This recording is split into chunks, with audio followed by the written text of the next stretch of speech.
Good morning.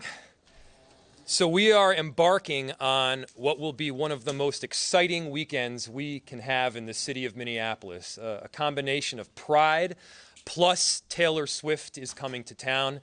We are expecting crowds that exceed 500,000 people, and we are going to be prepared. And let's face it, it's better than your wildest dreams. And so I'm going to be placing a bunch of Easter eggs, as Taylor Swift would call them, throughout this speech, and we'll try and see how many song titles that you all are able to recognize along the way. Spoiler alert, I've already said one of them. So to start off, the build for the weekend, I want to start off by sharing that we've decided to do a small, tiny, delicate, if you will, thing to celebrate. We are renaming Minneapolis to Swiftyapolis this coming Friday. I'm sure we have many fearless Swifties in the audience, so I won't go into too much detail here, but Taylor's records, they speak for themselves. As a singer, as a songwriter, a producer, and a director, Taylor is one of the most popular female artists in our history, selling more than 200 million records and winning 12 Grammys. But Taylor is also great, and this is especially important on this weekend because she's an LGBTQ ally. She's been vocal about her support for equal rights and the freedom to be oneself, and we're really the lucky one to have her in our city during Pride, and I hope she'll even consider staying for the entirety of the Pride celebration through Sunday. We know all too well that this weekend we're expecting hundreds of thousands of people to visit our downtown, and that is to experience our tremendous city, and whether that's to see Taylor Swift perform, attend the 5K prior to the Pride Parade, or heading over to Loring Park for what will inevitably be an exceptional party. So we want everyone to know that we're not just shaking it off. We have a multi-jurisdictional, coordinated approach with a number of different cities and entities, departments throughout our city to make sure that people have an exceptional time here in Minneapolis. And let's be real, we do this well. Minneapolis has a long history of doing large-scale events, from the NCAA Final Four to the Super Bowl. We do large-scale events, and we do them well, and we are very excited to welcome more than 500,000 people to our city. Now, we wouldn't be out of the woods if it weren't for the companion work of our Office of Public Safety, Public Service, which is led by our City Operations Officer, Heather Johnston. OPS has plans in place spanning from traffic control to 311 service. We want to make sure that you're covered in full. And of course, our work goes beyond the city enterprise. To ensure our visitors can have a good time, our downtown leaders are prepared to make this weekend enchanted for everyone. Thank you to Courtney from Meet Minneapolis, to Steve from Meet Minneapolis for the Downtown Council, and to our chair of Metro Transit and the Metropolitan Council, Charlie Zelle. This is going to be a coordinated effort in full, and we know that we need to do this well. This, we hope, going forward will be an example that we can follow. So in closing, if you think back to December, this weekend seemed so far away. Well, it's here. It is here now. The city is prepared. Our visitors and guests are ready for it. And I know this weekend will prove to be anything but a cruel summer. So I just got through quite a few song titles. Any guesses on how many I've said so far? I saw like one or two laughs, and so I at least appreciate you humoring me. Maybe we need to have Tim McGraw here to give us a rundown of how many I've said. There's no bad blood if you haven't really been tracking either. Okay, I'm done for now. But final tally for song titles is 13. See if you can get them all, which is obviously Taylor Swift's favorite number. So with that, I'm going to turn it over to our Commissioner of Community Safety, Cedric Alexander, who has been doing quite a bit of work to prepare, both in terms of safety and security logistics, but also I think he's going to come up and sing you a song, specifically one of his favorite Taylor Swift renditions. Commissioner Alexander. Thank you, Mayor. Thank you very much. And good morning, everyone, and thank you for being here. This morning, what I'm going to talk a little bit about is Operation Swift Summer, which is the name that I would characterize it as, along with our business and community and our law enforcement partners. Operation Swift Summer, of course, has been this particular weekend. We expected hundreds of thousands of people to come into the city of Minneapolis to have a great deal of fun. This is huge for the city post the pandemic, and we understand the importance of it because we want people to come into this city and enjoy themselves and have a great time. From the Taylor Swift concert to the Pride Festival to shows downtown and so much more, this is a thriving metropolitan community in which we all know and love. And it's important to us that we have a great weekend here. We here at the city have been working internally with our partners, and you'll hear more from my colleague, our acting COO, Heather Johnston, here in a minute, and also with our external partners I have been working very much with in terms of ensuring the safety of everyone during the festivities and throughout the weekend, throughout the weekend. Here again, over the last several months, the Office of Community Safety and in all of our 5 platforms actually have been working very closely together, communicating in terms of what efforts and assets and resources we need to have in play for this weekend, and we're doing so. Just this morning, a few moments ago, I was up on a Zoom with over 50 of our law enforcement partners throughout the region, certainly those local, our local police and our sheriff's office, our state partners and our federal partners, but regionally, we had other agencies that were up on deck with us as we shared our plans for the weekend. And they're in full support of us, and we're just as much as we're in full support of them.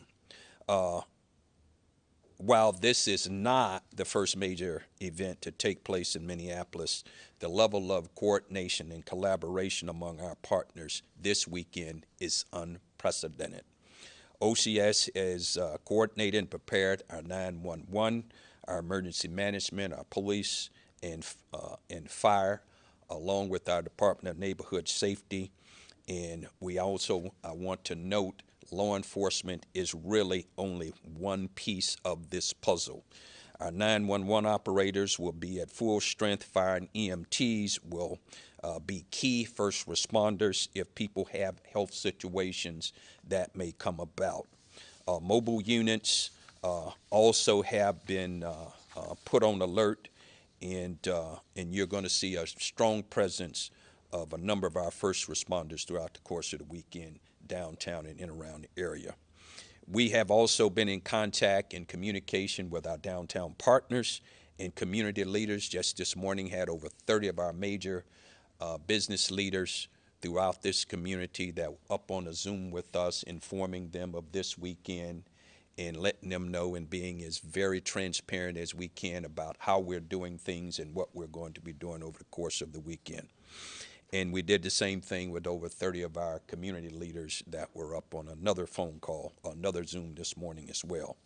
We do anticipate large crowds. We want people to participate, but it's also very important for the public, as you would anywhere, even in your own neighborhood. Stay alert, be aware of your surroundings, and be observant to your surroundings. There is going to be navigation and parking plans which will be shared with you momentarily. But we're looking for a great weekend. We're looking for thousands of people to come into this community. We have taken every conceivable effort. I have shared this information with the mayor, and the mayor is a huge supporter of what we have planned in terms of public safety for the weekend. And we're just really looking forward to it. I think this is just a great opportunity for this city, particularly over the last few years as the country at large has come back from a pandemic, to really be able to showcase our great city here and the emerging work and the emerging support of everyone in and around this community, because it's just not a law enforcement function. This is an entire community engagement weekend, and we've treated it as such. And I will be here this weekend on the ground out in the public, moving around throughout the course of the weekend myself. So we're looking forward to it. I will stop here. I want to turn it over now to my friend and colleague, Heather Johnston, who is the acting Chief Operating Officer for the City of Minneapolis. Thank you, Heather. Thank you, Mayor Frey and Commissioner Alexander. My name is Heather Johnston, and I am the Interim City Operations Officer overseeing the city's Office of Public Service. We are looking forward to a busy and exciting weekend, not only in our downtown landscape, but across the entire city. The city's Office of Public Service will be closely partnering with and supporting the public safety efforts of the Office of Community Safety. And I can assure you that having a safe and positive experience downtown this weekend remains the city's top priority. As you know, safety encompasses many services. The Office of Public Service has been actively working in many areas to ensure a great experience. Efforts include, we'll have to start with parking, of course. There are 18,000 off-street parking spaces managed by the city, an additional 35,000 private spaces, and another 5,000 on-street metered parking spaces downtown. With the Twins playing road games this weekend, the ABC ramps in the warehouse district should have plenty of available parking. Drivers can reserve their spaces in advance for city parking or privately owned parking using apps on your phone. Street closures. Drivers heading into downtown should be aware of street closures for the biggest events. For the concerts at US Bank Stadium, 4th Street between Park Avenue and Norma Group Place will close from 2:30 on the day of the concert until an hour after the concert ends, similar to what we have in place for Vikings games. 9th Street between Hennepin and Hawthorne Avenues is closed from Friday morning until early Monday morning for the Pride Block Party. Hennepin Avenue in downtown closes Sunday from 7 a.m. until 4 p.m. for the Pride March and Rainbow Run. For traffic control, the traffic management plan before and after the Taylor Swift Eras concert tour is also similar to what's in place for Vikings games. A total of 19 traffic control agents will be on the streets. We recognize that with heavy crowds flocking to multiple large events, there will be occasional slowdowns in traffic. We ask for your patience as our agents work to make sure everyone gets safely to their event. Leading into the weekend, the city will provide the public with updates on severe weather awareness, as well as heat-related conditions, including heat exhaustion and stroke, sunburn, and information on the signs of dehydration and what you can do to prevent it. The city's non-emergency information line, 311, will extend their hours for this important weekend to provide service via phone, text, or email. 311 is open from 7 a.m. to 7 p.m. during the week. Extended hours include Friday, June 23rd, 7 a.m. until 10 p.m., Saturday, June 24th, 10 a.m. to 10 p.m., Sunday, June 25th, from 9 a.m. to 6 p.m. We encourage everyone who will be attending events related to Pride Festival this weekend, including Sunday's Pride Parade on Hennepin Avenue and Taylor Swift's concert on Friday and Saturday, to plan ahead, particularly on how you'll get to and from downtown Minneapolis. And please arrive early wherever possible to have the best experience. Our event planning has included many city partners, most notably the Downtown Council, Meet Minneapolis, the Metropolitan Council, and US Bank Stadium. We are all looking forward to an exciting weekend, and I extend my thanks to them. I also want to thank our city staff who will be working very hard this weekend to make this a safe and enjoyable weekend for everyone. Now I'm going to hand it over to Courtney Ries from Meet Minneapolis to provide an overview of this weekend and what it will mean for tourism for the city of Minneapolis. Thank you. It's hard to beat the joy of a Minneapolis summer. Just the energy, the excitement, and we're going to have that in spades this weekend. We know that we've got Pride and Taylor Swift, but we also have a plethora of other events that are happening across the city. Our theaters are going to be full with Tootsie at the Orpheum. We also have Into the Woods that's playing at the Guthrie, and our bars and restaurants are going to be taking to the streets with full patios and a lot of excitement to enjoy.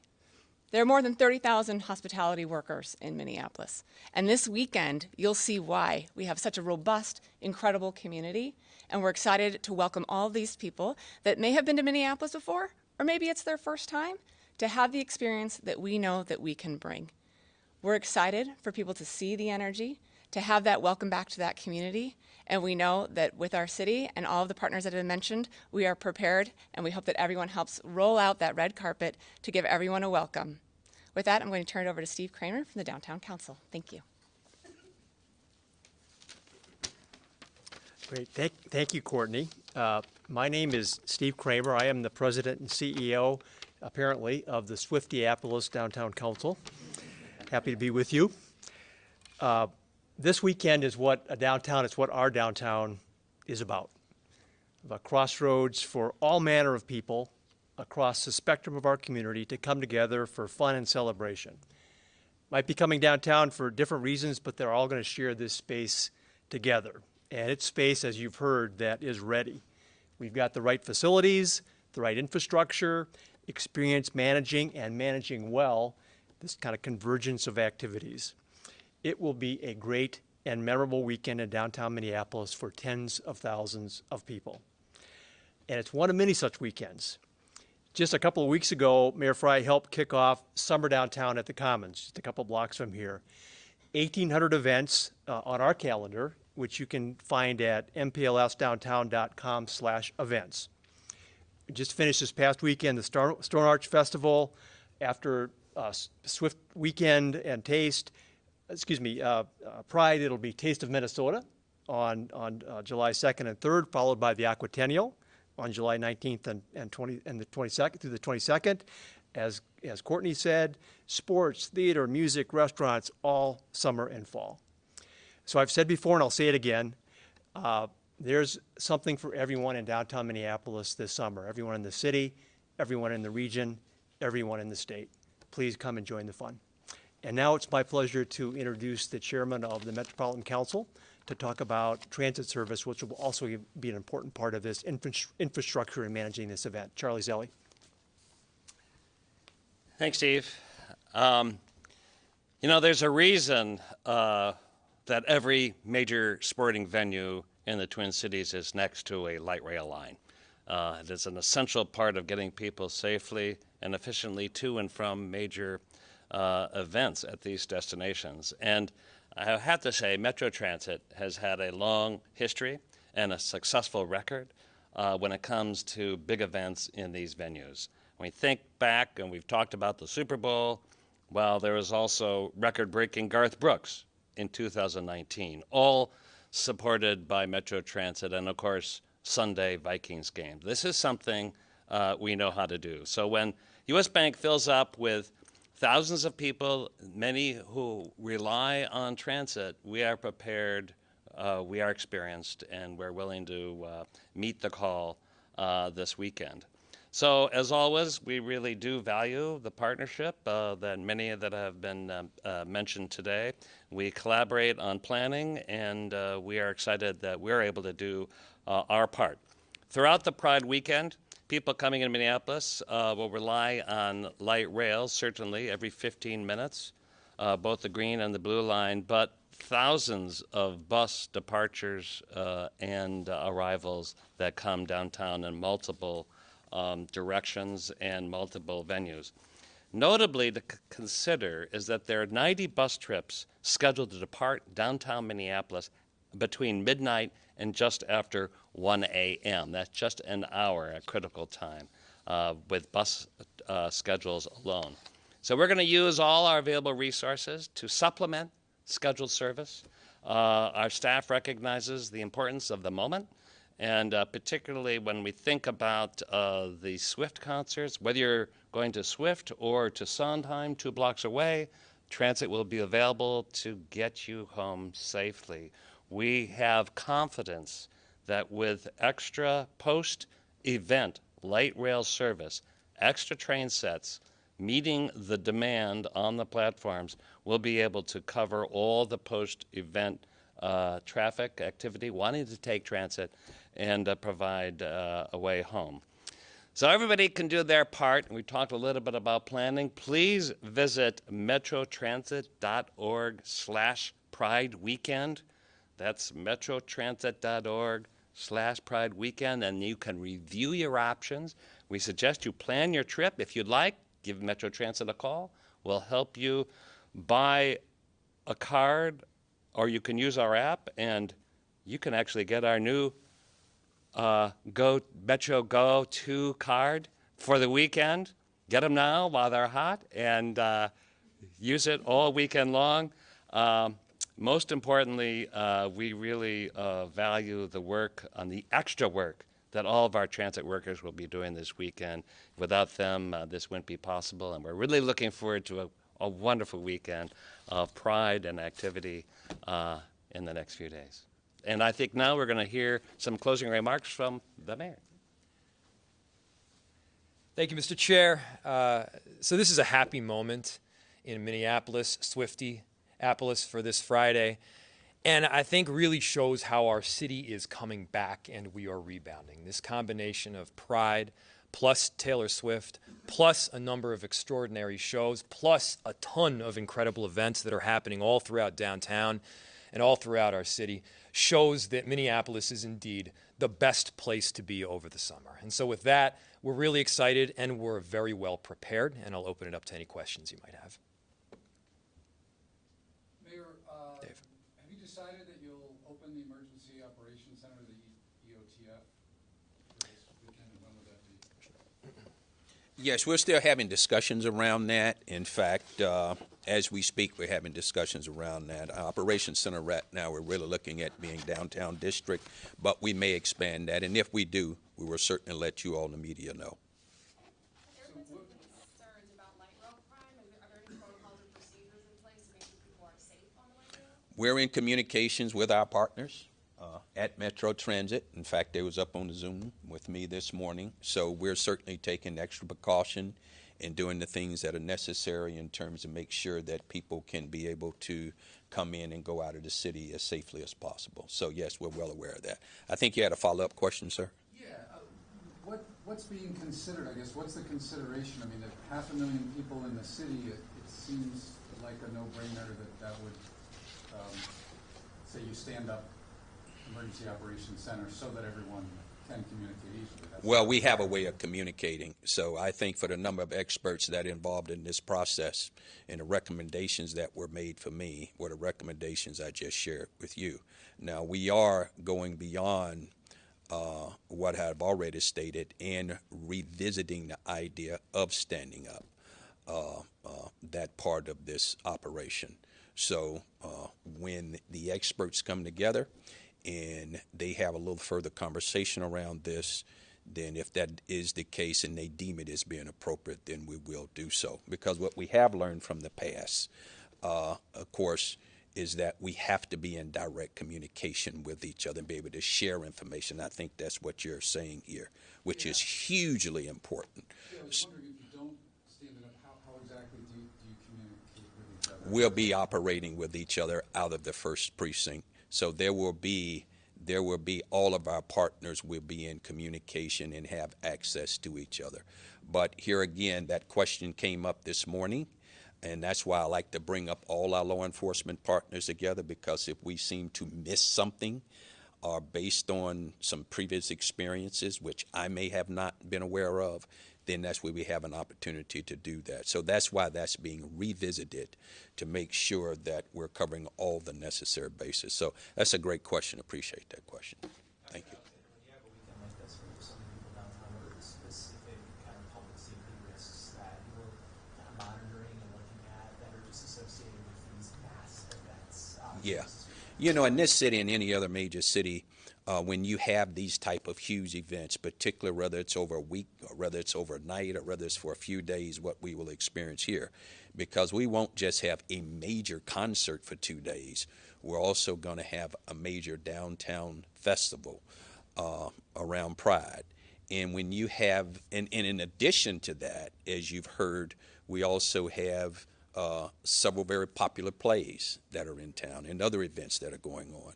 So our preparation is always going to be around being as attentive and being as aware, looking at our experiences of what we did in the past that has worked well, because it certainly will always, when you have that larger number of people, that certainly will draw certain elements into your community.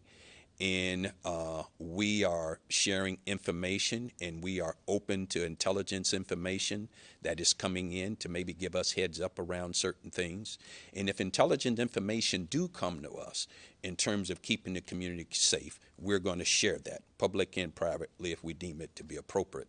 So to your question, yes, we know that when we have that type of event, with the number of people we're expecting to come into this community, we have to be wholly prepared as we can. But I think it's important to note, too, that it's just not a law enforcement function we're providing here.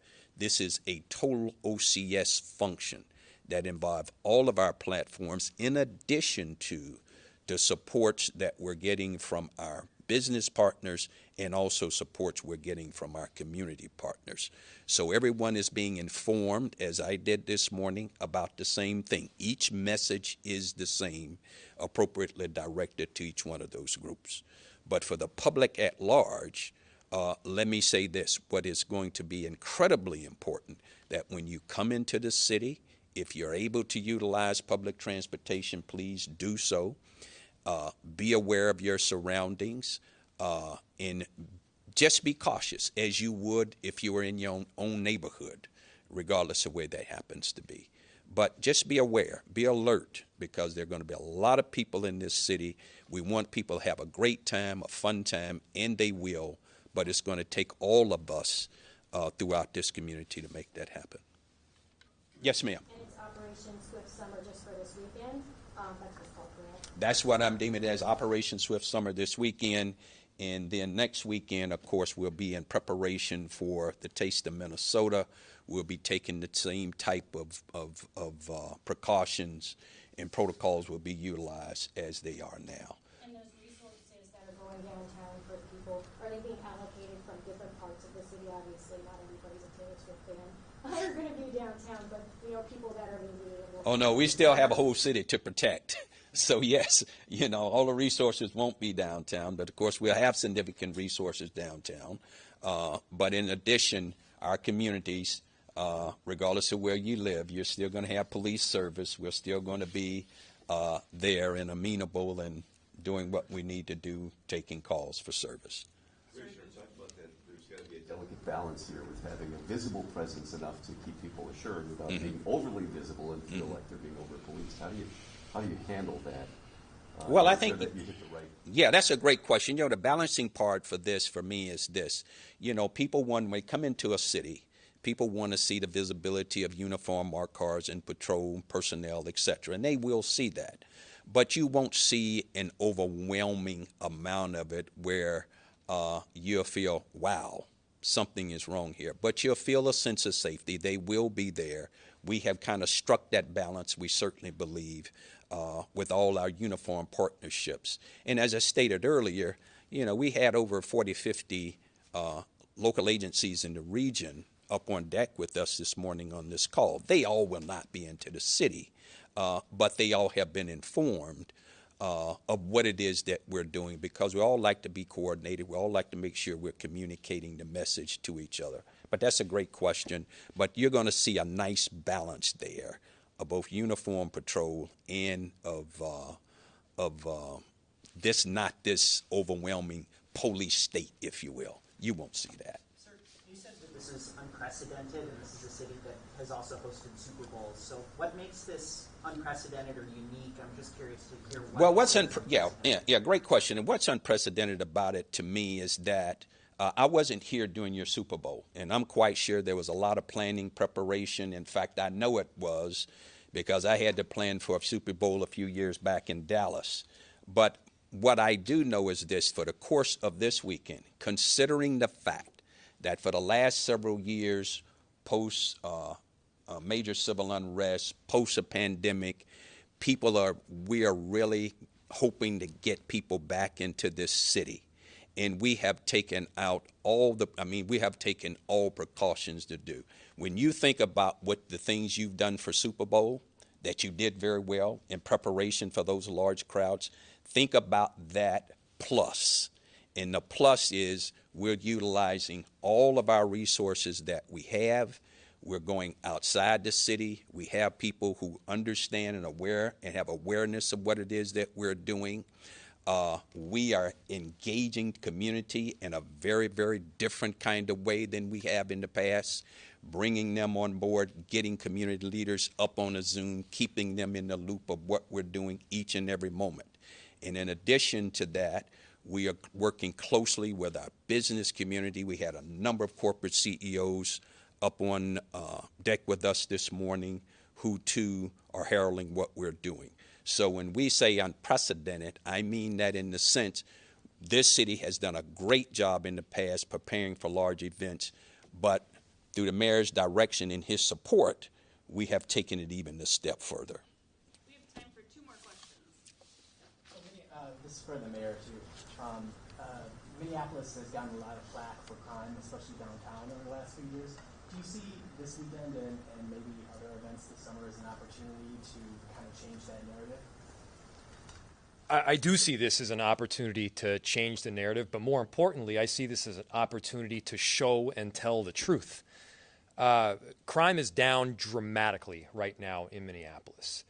We were looking at the numbers just this morning, pretty much across the board, in almost every single facet, crime is down. The month of May, which is the most recent month that we have in full and on record, was actually better than 2018 and 2019 pre-pandemic, especially as it applied to violent crime and specifically shootings. The month of May was a really good month in that sense. Now, does that mean that we're there yet and we're done? As is shown here, no. We're keeping the nose to the grindstone, and we're doing a whole lot of work to make sure that we're setting the tone. And do we look at this weekend as an example that hopefully we can replicate? Absolutely. And when you have approximately 500,000 people coming to downtown, coming to our city over the weekend, we want them to go out and spread the good message. There are times when perception of crime meets the reality, and I would say it was probably that way in 2021 and portions of 2022. There are also times when perception is wildly out of whack with reality. And the reality right now is that crime is down. I can't say it enough. Last question. For Metro Transit, I know there was a bit of a turnaround, right, for light rail kind of extending some service, and I know that it was said at the time there was only 85 operators on the staff who are struggling to keep up with service as it is. I guess, kind of, how did you tangibly make the change to extend services for after these concerts? Did you call extra people in, or how did you make this work logistically? Well, and it's a great question. How do we make it logistically work? It's actually always our plan to provide extra service at the end of the concert. I think the miscommunication or misunderstanding is that our last formal schedule is at 11:30, but we are using our existing staff on an overtime basis, which is additional resources for them to stay later or come in and work on the weekends. So we now have greater confidence that we have an interest in our operators providing that service, and we know we'll have not only extra train sets, but also reserve buses in case they're needed. So we are certainly always, and that it is actually our best practice. It's not an alternative. It is what we've done on the Super Bowl. We've done on other events. We do at Vikings games. We provide extra trains to provide the surge at the end of an event. So in a way, it is what we've always done. We're now communicating it with greater confidence, but it was always our plan. There is a last schedule is formally at 11:30, but what we're communicating with greater confidence is our ability to provide the extra service, which has always kind of been part of the plan. I hope that helps. Another question, I'm sorry, it's kind of a basic one, but who is in charge of everything? Is it Commissioner Alexander? Is it the mayors, police chiefs, or incident commanders for all services? Well, at the end of the day, I'm in charge of whatever goes right and whatever goes wrong. So to answer that question very fundamentally, I'm in charge. Let me be clear about that. And I work at the direction of the mayor. Number two, we will have an incident commander who will be involved. That will be Deputy Chief Kathy Waite. She will be with us throughout the course of the weekend, and she will be coordinating with our other partners as well, too. And there may be a change of arms on Sunday, And if it is, of course, we'll notify you. That should be the case. But that is pretty much how we'll go. I will be around all weekend. I will be out in the community all weekend. And throughout that period as well, too, myself, the chief, his entire command staff, and all necessary personnel will be around. So that's it. Thanks, everyone. Thank you. For questions if you follow us. Mr. Mayor, quick question from our newsroom. They want to know if you're going to meet Taylor Swift. I'd love to. My wife will be at the concert. I'll be walking around downtown with my kid. Good to see you. Yeah, see you.